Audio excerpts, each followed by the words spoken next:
Olá, bem-vindos de volta aqui com os tutoriais de P5 JavaScript. Dessa vez eu vou começar do zero um projeto para a gente ter uma ideia de verdade de como que é feito isso. Então a gente precisa de algumas coisas. Para trabalhar com o Visual Studio Code, a gente precisa de uma pasta que ele vai usar como ambiente de trabalho. Então, no caso, eu vou simplesmente criar uma nova pasta que eu vou chamar de P5 nesse caso, não importa o nome. E eu vou abrir essa pasta no Visual Studio Code. Para fazer isso, existem muitos métodos. Você pode, dependendo do seu sistema operacional, clicar com o botão direito e colocar para abrir. Você pode vir no próprio Visual Studio Code, ir em File e Open Folder, ou atalho Ctrl Shift O. Você pode arrastar o ícone da pasta até o Visual Studio Code, também funciona isso.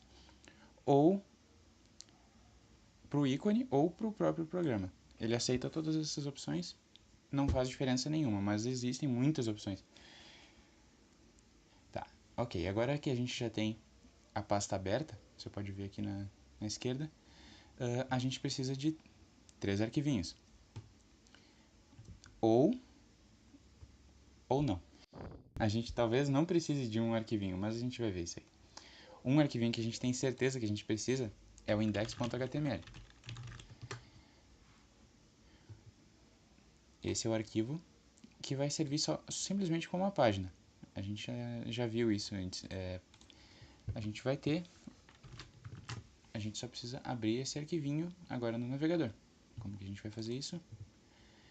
Fica a seu critério, mas você pode arrastar o arquivo para cá, ou, como eu prefiro fazer, eu prefiro usar a extensão Live Server, que faz ele recarregar automaticamente conforme as mudanças. Tá. Ele me deu um aviso aqui que ele inicializou. Opa, ele precisa de uma tag head. Mas vocês viram aquele aviso ali? Ele indica o quê? Que a gente precisa de uma tag head para funcionar o live server. Então a gente já vai começar com um atalho muito conveniente, inclusive, do Visual Studio Code no nosso arquivo index.html, que chama simplesmente HTML. Você escreve HTML, aperta Tab e ele vai adicionar a tag HTML. Mas fica mais conveniente que isso. Se a gente desfazer isso, escrever HTML de novo, ele vai ter a opção HTML 2.5. Esse aqui, ao invés de completar para simplesmente a tag HTML, completa para um site completo. Com tag head, ele já usa o TF8 para a gente, para ser compatível com os caracteres especiais da língua portuguesa, como cedilha, os acentos e esse tipo de coisa.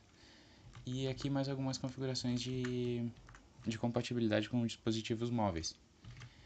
E aqui o título, a gente pode colocar o que a gente quiser, como por exemplo, eu vou chamar de P5 só. Ok, e agora se eu recarregar aqui, e eu colocar alguma coisa, oi, ele carrega com um oi, e se eu colocar alguma coisa a mais e simplesmente salvar, ele já deve recarregar automaticamente pra gente. A gente não precisa vir aqui e ficar toda hora clicando no botão de recarregar. Ok, agora que a gente já introduziu um método para a gente conseguir ver a nossa página mesmo, a gente precisa adicionar o P5 no nosso projeto. Então a gente vem aqui no site p5js.org e vai na aba de downloads do nosso site. Ele vai dar umas opções aqui pra gente e você pode fazer o download do arquivo. No caso, a gente só precisa desse daqui. Mas eu não vou usar esse arquivo, não. Eu vou dar um exemplo de uma outra coisa agora que a gente pode fazer, que é utilizar, ao invés de baixar o arquivo e ter ele no nosso próprio computador, a gente pode indicar o navegador do usuário para baixar direto do site do P5. Então a gente pode encontrar aqui, ó, na aba Get Started, os links, cadê? Aqui, ó. Um link bem compridão, uma tag script, na realidade, que faz referência a um link bem comprido. E a gente vai precisar disso aqui, ó. Essas duas... Deixa eu colocar aqui. A gente precisa dessas duas linhas aqui, ó. Script e essa outra aqui também é um script. Eu vou colocar o navegador aqui ao lado. E se a gente simplesmente colar aqui, agora já deve... A primeira é o equivalente a ter o nosso arquivo p5.js, como se estivesse no nosso próprio computador, só que não está no nosso próprio computador. A gente não precisa baixar ele. E a segunda serve para carregar o nosso arquivinho sketch.javascript. Mas a gente ainda não tem esse arquivo, então vamos criar ele. Sketch.javascript. Ok, agora que a gente já tem o arquivinho, vamos salvar as mudanças nesse primeiro aqui, no index. Ok, aqui a gente tem um arquivinho de JavaScript, mas a gente pode minimizar porque a gente só vai estar trabalhando nesse arquivo agora. Eu vou colocar aqui ao lado. Agora que a gente já tem isso, a gente pode começar a ver como funciona de verdade o P5. Se eu começar aqui a escrever algumas coisas, o que eu preciso escrever aqui na realidade? O que é necessário para usar o P5? A gente precisa de duas funções. A primeira é a função chamada setup, que é assim. E a segunda função, que é a draw, que fica embaixo. O que cada uma faz? A função setup, ela roda uma vez só, e a função draw fica repetindo indefinidamente. Por que usar essa função setup, então? Se eu posso escrever código aqui fora, que também vai funcionar. Porque dentro da função setup, a gente pode usar os métodos do P5. E fora, não. Então, tem de certa forma, um pequeno problema com o P5, que é o seguinte. Se a gente for usar alguma variável que a gente quer criar aqui dentro do setup, minha variável que vai valer 0. Eu não posso usar ela dentro do draw, porque o escopo dela é limitado aqui dentro. Então eu preciso definir a minha variável aqui em cima primeiro.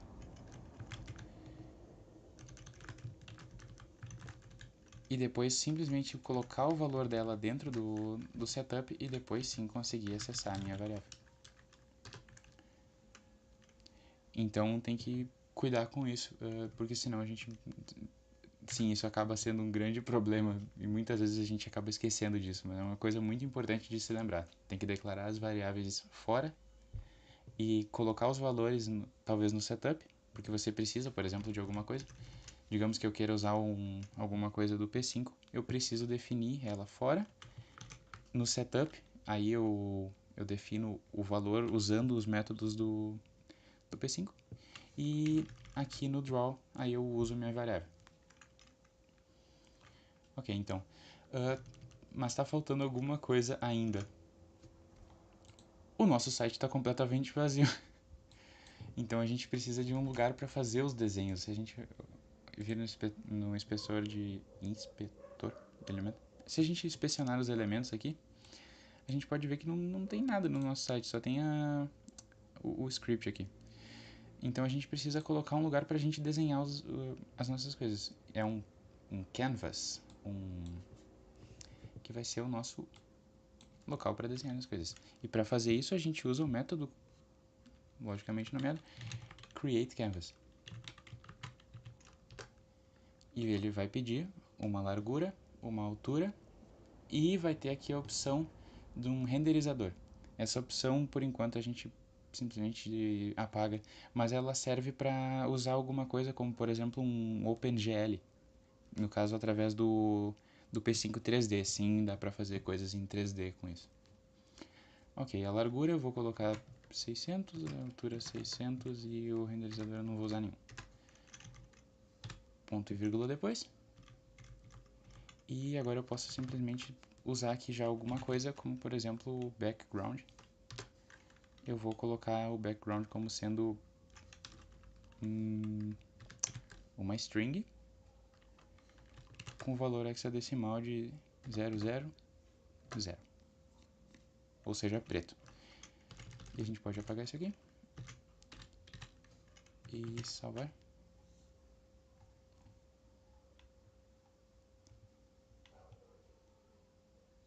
E ele deve criar um retângulo preto pra gente. Ok, agora que a gente já tem um lugar para fazer os nossos desenhos, a gente pode começar a aprender algumas outras funções. Deixa eu tirar esse fundo preto, porque senão a gente não vai conseguir ver o que eu vou estar desenhando. Tá. Próxima função.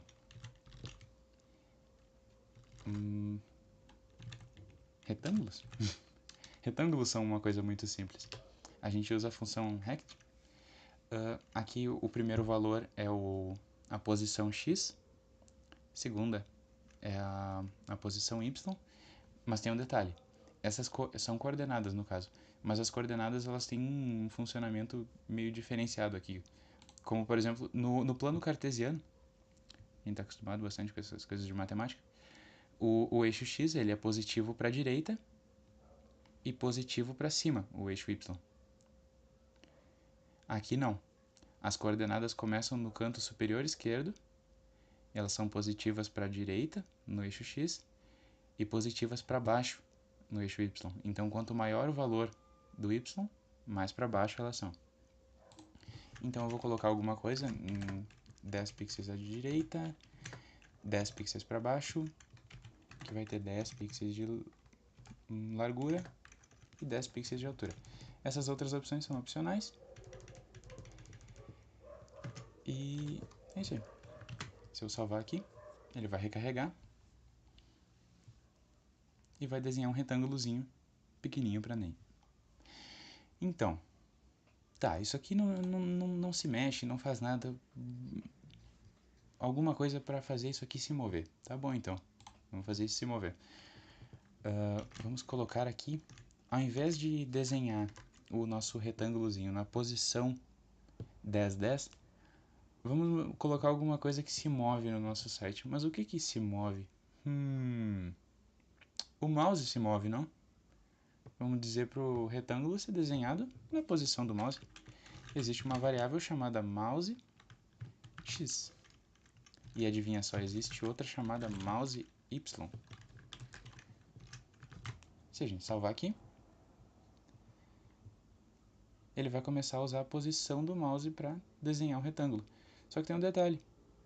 Ele está desenhando o retângulo, muitas vezes ele não está apagando o retângulo dos lugares onde ele não está mais. A posição do retângulo é embaixo do mouse. Não é lá em cima, não é aqui no lado, não é... Tem zilhões de retângulos aqui, mas não deveria ter. Então vamos pegar isso aqui e vamos fazer ele desenhar só um por vez. Então a gente vai desenhar um plano de fundo. Só que ao invés de ele ser preto, vamos fazer ele ser branco. FFF. Ok, e agora a gente está desenhando um plano de fundo. Então, o que está acontecendo aqui? Ele pinta tudo de branco e depois ele desenha um retângulo na posição do mouse. Pinta tudo de branco, retângulo no mouse. Ok? Mas eu estou vendo aqui uma coisa. Esse retângulo está meio... não exatamente no mouse, parece. Ele está para baixo e para a direita.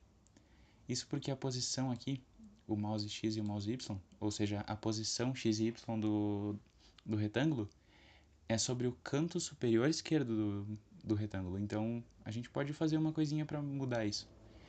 Que é, a gente pode mudar o que significa o 0, 0, o início, a posição inicial aqui do retângulo. Isso é feito através da função rectMode. Rectmode, e a gente escreve bem grande aqui, center.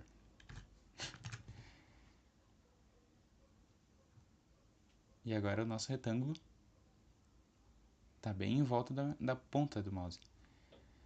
Então, dá pra ver que tem bastante lugar para customização e sim é uma coisa que colabora muito quando você quer fazer alguma coisa mais criativa, um jogo, alguma coisa do tipo. Então, tá terminada essa aula. Até a próxima. Tchau, tchau.